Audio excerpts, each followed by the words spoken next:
Hello guys, good morning.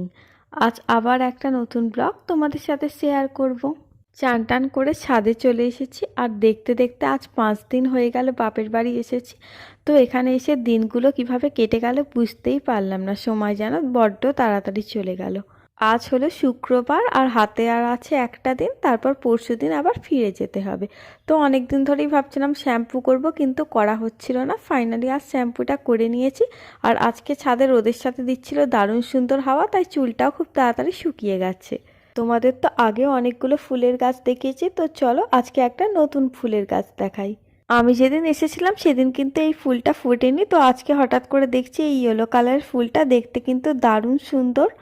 যাই হোক, ফুলটার কি নাম সেটা কিন্তু আমি জানি না, কারণ ফুল গাছগুলো আমার বাবাই করে। তো এত সুন্দর ফুল দেখবো কিন্তু ছবি তুলবো না, সেটা কি হয়? তো চটপট 4-5টা ছবি তুলে নিলাম। আর ফুলের ছবি তুলতে কিন্তু আমার দারুণ লাগে। তারপর দুপুরে বেশ খানিকক্ষণ ঘুমিয়ে যখন সন্ধেবেলা ঘুম থেকে উঠলাম, তো দেখলাম বোন দিয়ে গেছে কড়াইশুঁটির কচুরি, তার সাথে কষা কষা আলুর দম।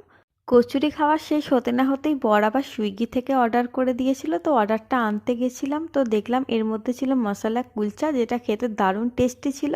আর রাতের বেলা ডিনার করলাম রুটি আলু ভাজা স্যালাড দিয়ে। তো চলো আজকের ব্লগ এই পর্যন্ত, টাটা।